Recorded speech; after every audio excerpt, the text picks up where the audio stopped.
I want you to picture a Saturday in November. The air is cold and the light is thin, and you are out in the yard with a rake in your hands. You spend 3 hours, maybe 4, dragging every last leaf off the grass into a corner or a wire bin. You pile them up 4 feet high, 5 feet high, and you stand back and you look at that mountain of brown and you feel good about it. You tell yourself, by spring, that will be free garden soil. So you let the snow fall on it. You let the winter rain soak it. You trust the pile the way a man trusts the weather. Then April comes. The ground thaws. And you walk out to that corner with a shovel in your hand ready to dig into your black gold.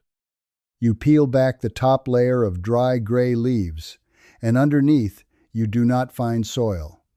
You find wet leaves, matted together in cold, slimy sheets that peel apart like wet cardboard. It smells a little sour, a little like mildew, and it is heavy, and it is useless. Nothing turned into anything. It just sat there and got pressed flat.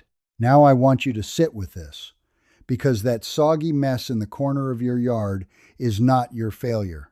It is a lesson that nobody ever bothered to teach you. And once you see the plain sense of it, you will never rake a leaf the same way again. Here is the part that ought to make you a little angry. The very same season you are hauling that failed pile to the curb, you will drive down to the garden center in the spring and you will buy your dirt back.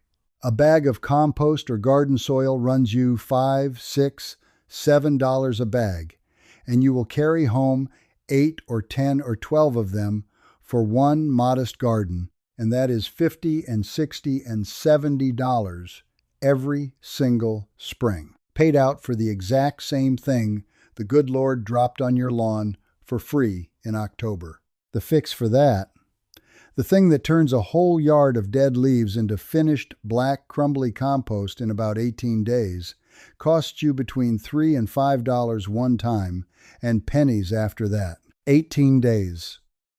Not 18 months, not 3 years, 18 days. 1 bag of blood meal, a 5-gallon bucket, and a leaf. That is the whole quarrel. A yard full of free fertility on one side, and a whole industry on the other side that would rather sell it back to you in a plastic sack. And I am going to show you exactly how to keep it. My name is Jacob Zook. I am Amish, and I farm in Holmes County, Ohio. And I am going to be honest with you the way I always am, because honesty is the only thing that makes a video like this worth the time you are giving me.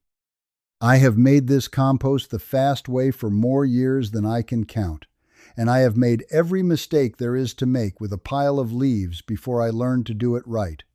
So I am not going to sell you a miracle. I am going to tell you the plain way it works, and where it stops working, and what it will not do, same as I would tell a neighbor over the fence. Now I have gathered all of these old money-saving methods, the compost and the root cellaring, and the way we stretch a homestead through a hard winter, into a book, and it is over at jacobzook.com if you ever want it, and I will not bring it up again in this video. And let me say a word about that number in the title before we go one step further, because you deserve the honest shape of it. 18 days is a real number, and I stand by it, but it is 18 days of a man paying attention. It is 18 days when the weather is fair and the pile is built right, and you turn it when it tells you to turn it. In the cold of deep winter, or if you build it small, or if you skip a step, it will take you longer, a month, 6 weeks, and that is honest. The 18 days is the engine running clean. I will show you how to run it clean, but I will not pretend the calendar bends for a lazy pile. It does not. So let me tell you what is really going on, because once you see the simple sense of it, everything after makes plain sense. The reason your November pile failed has nothing to do with your green thumb and everything to do with air. When you press wet leaves flat and let cold rain saturate them, you squeeze all the air out. And the little creatures that actually eat leaves and turn them into soil the bacteria. They cannot live without air, so they suffocate. The whole thing goes cold and airless and stalls out. The scientists have a fine long word for that airless rot. They call it anaerobic decomposition. We just call it pickling. Your leaves did not rot, they pickled, the same as a cucumber in a crock, held in a kind of cold sleep, going nowhere.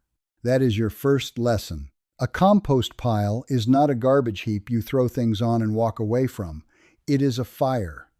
It is an engine. And an engine needs three things. It needs fuel, it needs a spark, and it needs air.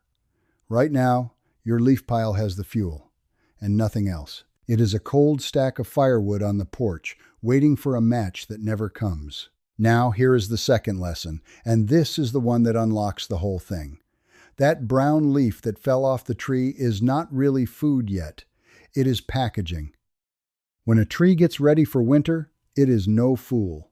It pulls all the sugar and the sap and the life back down into its roots and its trunk to keep for spring.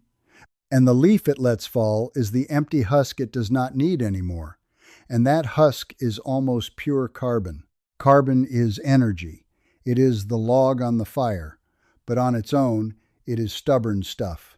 It just sits there. The bacteria in your soil are desperate to eat it, but they cannot eat carbon alone, any more than you could build a barn out of nothing but boards and no nails.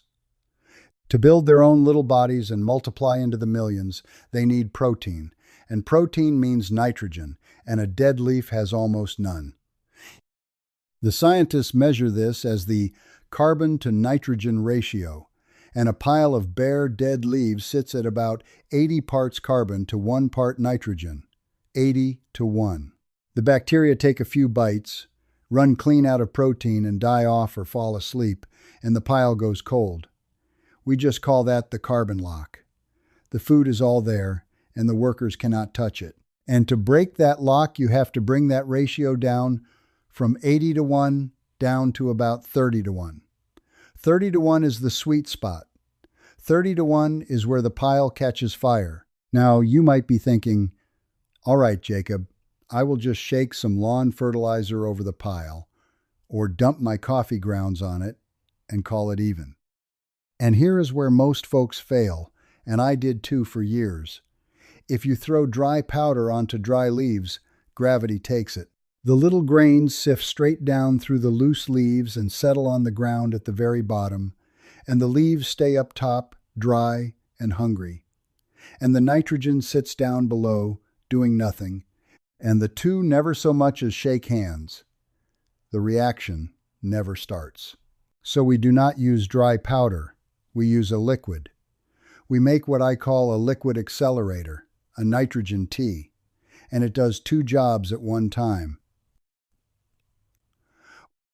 It carries the water the dry leaves are starving for, and it carries the protein, and it lays that protein right down on the skin of every single leaf where the bacteria are waiting to eat. You are not watering the pile. You are marinating the carbon in the very thing it needs to burn. So let me give you the parts list, and I will tell you the whole cost plane. This runs you $3 to $5 the first time and pennies every time after, and there are two ways to make it.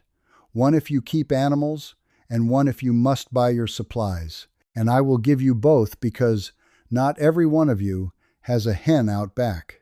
The Homestead way, if you have animals, costs you nothing at all. You need one standard 5-gallon bucket. You likely have 3 of them in the barn already. You need 2 shovels of chicken manure or rabbit manure if you keep rabbits. Fresh is fine, and you need water. That is the whole list. 2 shovels of manure in the bucket, fill it the rest of the way with water, and stir it hard with a stick until it looks like dark, muddy coffee. That is the gold standard, and I will tell you why in a moment. Now the buying way, if you have no livestock, and there is no shame in that. You go to the garden center and you buy 1 bag of blood meal or a bag of pelletized chicken manure, either one. And a small bag runs you $3 to $5, and it will make you many, many buckets. So figure it in pennies a batch. You take 2 cups of that blood meal, you dissolve it into your 5-gallon bucket of water, and you stir it until it is fully mixed and cloudy. That liquid, either kind, is your spark. It is all organic. It is powerful, and it is the one thing that breaks the carbon lock. And here is why the manure bucket is the better of the two if you can get it. And this is the part the fellows selling you fertilizer will never tell you. The store-bought blood meal gives you nitrogen and nothing more. But the manure from a living animal is already crawling with the gut bacteria that broke down that animal's feed. Billions of the very workers you are trying to wake up. So the manure is not just fuel, it is fuel and a whole crew of workers riding in together. We call that a starter culture. It is like handing the pile a match and a barn full of hired hands at the same time. If you have the animals, use the animals. If you do not, the blood meal will still light the fire just fine. It will just bring the fuel and let the pile find its own workers. And they are already there in the soil, waiting. Now, before we strike that match, we have to build the fireplace. Because you can have the finest fuel and the finest spark and still lose the fire if you build it wrong. And the first thing, before any leaf touches the ground, is where you build it. This one is not a suggestion. Mind it. You must build your pile on bare earth. Not on concrete, not on your driveway, not on a tarp, not in a sealed plastic bin sitting up on legs. Bare dirt or bare grass. And here is why. That ground under the pile is a doorway. When the pile heats up, the worms and the fungi and the deep soil creatures climb up out of the earth to come help. And when the pile dries or cools, they retreat back down into the ground to wait. Build on concrete and you slam that door shut. You cut the pile off from the very life that finishes the work. So find yourself a patch of bare ground, about 4 feet by 4 feet, and that is your stage. Now we come to the leaves themselves, and this is the step that separates a pile that turns to gold from a pile that turns to slime. And here is the part most folks get wrong. You must shred your leaves. I know it feels like extra work. I know you just raked them, and you want to be done. But you have to understand how a leaf is built. A tree builds a leaf to be waterproof. It puts a waxy coat on the outside, and the shape of it is made to shed rain, to act like a little shingle and run the water off. So when you stack whole leaves, you are stacking up thousands of tiny waterproof shingles, one on top of another. And when you pour your nitrogen tea over a pile of whole leaves, it does not soak in, it runs right off the sides and down to the ground, and the inside of that pile stays dry as a bone, and the carbon stays locked tight. You have to break that architecture. So run your lawnmower back and forth over the leaves, twice if you must, and turn those whole leaves into confetti. Catch them in the bagger if your mower has one. And when you shred a leaf, 2 good things happen at once. The first is you destroy that waterproof shingle and you turn it into a sponge. All those torn edges drink the liquid in instead of shedding it, and that is everything, because that is how the nitrogen gets inside where the work happens. The second thing is you multiply the surface area 100-fold. Think of a block of ice. It takes an age to melt. Now crush that same block into snow, and it melts in a moment, and it is the same water, only now the air can get at all of it at once. Shredding does that for your leaves. You make 1,000,000 torn edges and open veins where the bacteria can crawl in and feed. You are cutting the food bite-sized for creatures too small to see. Do not skip this. A pile of whole leaves will sit there sulking for a year. A pile of shredded leaves, treated right, disappears in a month. That is the whole difference, and it costs you nothing but one more pass with the mower you already own. Now we build the engine, and I will tell it slow, because this is the heart of the whole thing. Bring your bags of shredded leaves and your bucket of nitrogen tea over to that patch of bare ground you picked, and I want you to think of it like your wife building a lasagna, because we work in layers, one on top of the other. Start by emptying a bag of the dry shredded leaves onto the ground and spreading them out until you have a base about 6 inches deep. It will look fluffy and light. That is your first layer of fuel. Now take a smaller pitcher or a watering can and dip it into your bucket. Do not dump the whole 5 gallons at once. You will drown it. Sprinkle that dark, rich tea back and forth over the leaves, moving your hand steady so you get even coverage across the whole layer.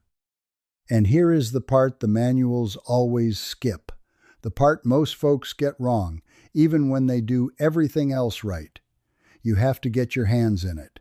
After you pour, reach down and toss those leaves and mix them, turn them over on themselves so that every single shred gets kissed by that nitrogen tea.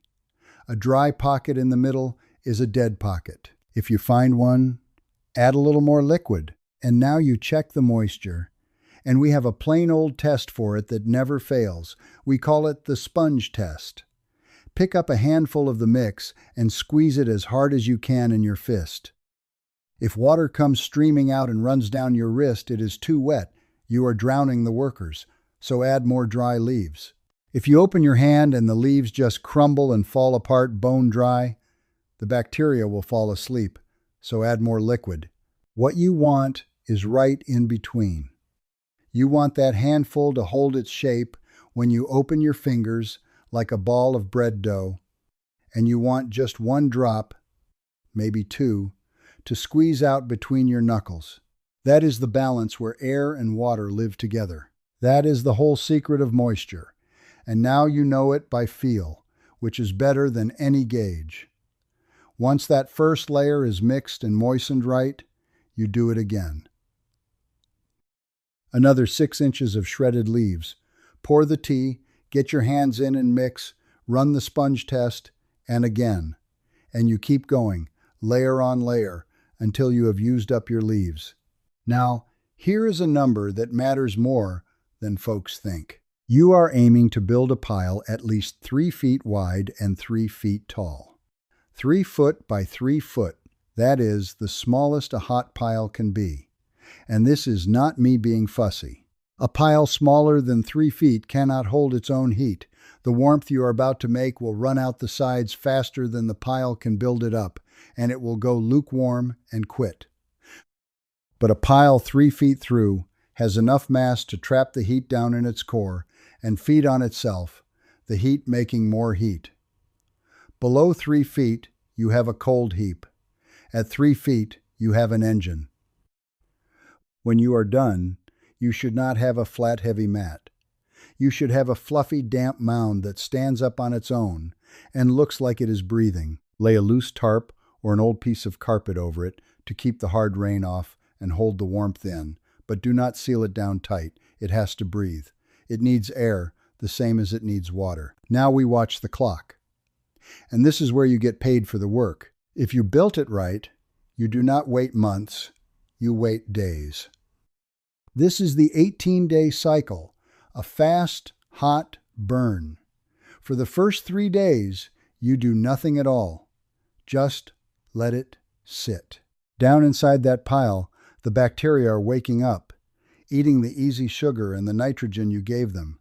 And as they eat and multiply, they throw off heat. On the morning of the 3rd or 4th day, go out early while the air is still crisp, and pull back the tarp. You should see steam rising off the center of that pile in the cold air. Push your hand down into the middle, careful now, and it should feel hot, not warm, hot, like bath water, run a touch too high. Done right. It is sitting between 130 and 150 degrees down in the core. That heat is the whole signal. It means the engine is live. It means you are cooking the weed seeds and the plant diseases dead. It means the carbon is finally melting down into soil. But by about day 5, that heat will start to fall, and here is the thing to understand.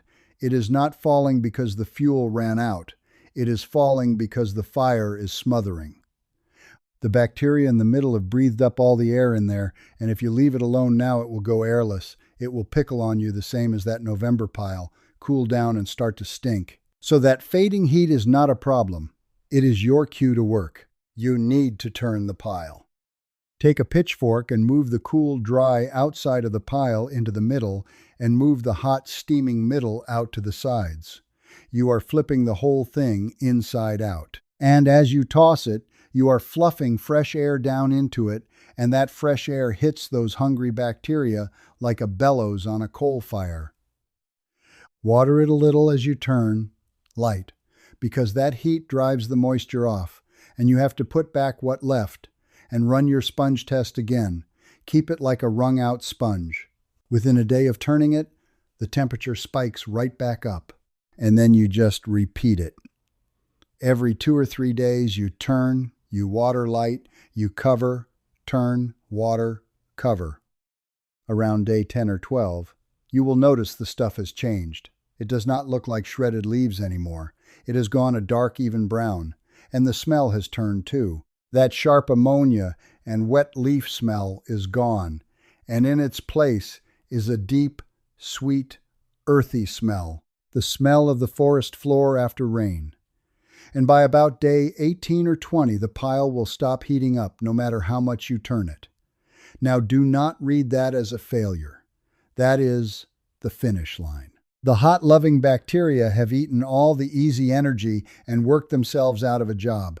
So the pile cools, and the worms and the fungi move in to cure it and finish it. You have run the engine clean. You took a year of rotting and squeezed it down into 3 weeks. Now, before I show you the finished gold, let me pause for just a moment, because there are some of you out there who are quietly trying to lower your bills, waste less, repair more, stretch your groceries, and run a steadier home, and you feel like you are doing it alone. You are not. My wife and I keep an Amish home saving system and community where folks trade these old methods back and forth. The compost and the canning and the mending and the making do, and you can ask us questions whenever you get stuck. The link for that is down in the description. It costs you nothing to come sit at the table with us. Now let me give you the safety word plainly, because even a gentle thing like a compost pile has a few plain rules, and I would not be honest if I skipped them. This is a mild business. No poisons, no fire to burn the barn down, but mind these 3 things. First, that manure. If you use fresh chicken or rabbit manure in your tea, you are handling raw manure. So wear gloves, wash your hands, and your arms good after. And here is the important one. Do not spread that compost on your leafy greens or your root crops until it has fully cooked hot and then cured for a good while, 30 days at the least, and longer is better. The heat of a proper hot pile, that 130 to 150 degrees, is exactly what kills the bad germs that live in raw manure, which is one more reason you want that pile good and hot and not lukewarm. Second, that heat itself. A big pile that is too wet and packed too tight can in rare cases get hotter than you would think. So if you ever see it steaming heavy and smelling scorched, just pull it apart and let it breathe and cool, that is all. Spreading it out fixes it every time. And third, be careful what you feed it. This pile is for leaves and yard trimmings and manure. Do not put meat, scraps, bones, grease, or fat in it that draws rats and raccoons and dogs, and it turns foul. And do not compost diseased plants, the tomato vines that got the blight, or dog and cat waste. None of that. Leaves, garden trimmings, plain manure. Keep it simple, and it will never turn on you. Now let me tell you plain what this does not do, because you have heard enough men promise you the moon. This fast, hot method does not run in the dead of winter. Once your nights drop below freezing, the bacteria go to sleep no matter how good your tea is. So this is a fall and spring and summer method. And if you build a pile in January, it will just sit and wait for the thaw. It also will not turn a big woody branch or a bundle of corn stalks into soil in 18 days. Those are too tough. This is for leaves and soft green matter. And this is no magic fertilizer that feeds a plant like a bag of the blue chemical salts does. It does not jolt a plant green overnight. What it does is build your soil deep and slow and permanent. It feeds the ground so the ground can feed the plant year after year. And that is a different and a better thing, but it is honest to say it is not a quick chemical kick. And I will tell you one more true thing. It is work. You turn that pile every couple days for near 3 weeks, and there is no way around the pitchfork. The 18 days is real, but it is 18 days you show up for. Now here is the honest math, and this is where you see what you have really got. 1 4-foot pile of leaves, cooked down, gives you a good few wheelbarrows of finished compost. Every wheelbarrow of that is about 10 of those bags you would have bought at the store. 10 bags at $5 to $7 is $50 to $70, and you make several wheelbarrows off a decent yard of leaves. So a fall's worth of leaves you were paying the city to haul away is easy.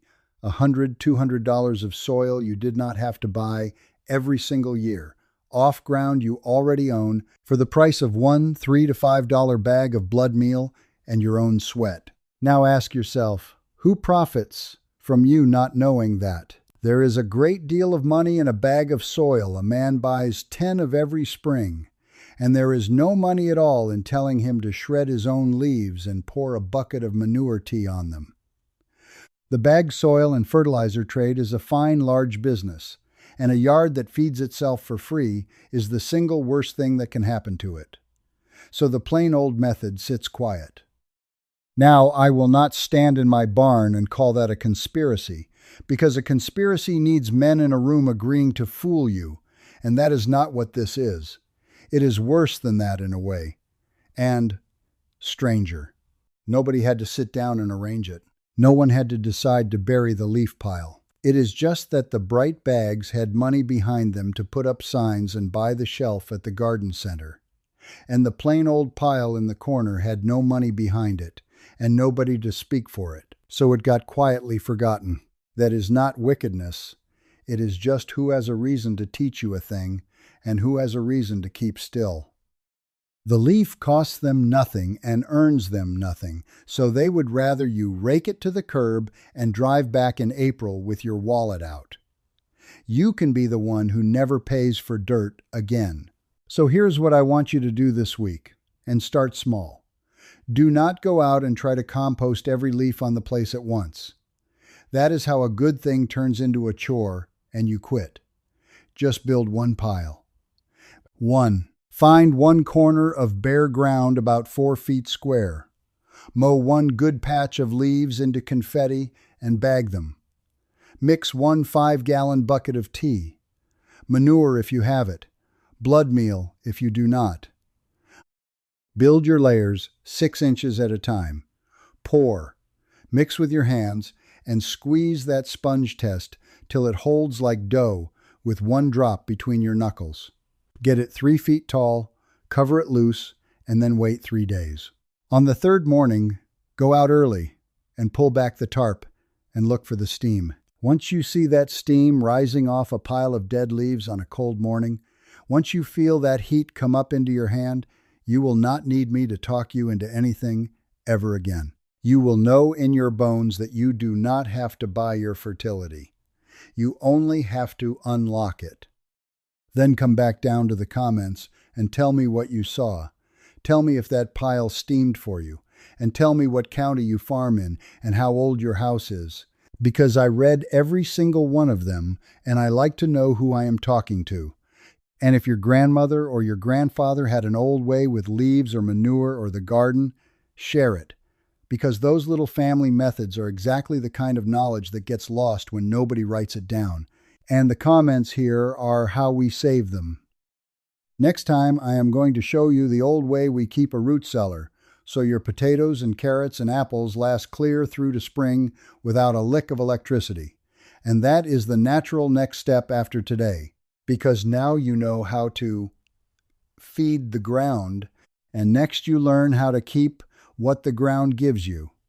So go build your fire. The leaves are falling, and the pile is waiting. That is how the careful old folks did it. That is how it is still done in any farmhouse that remembers.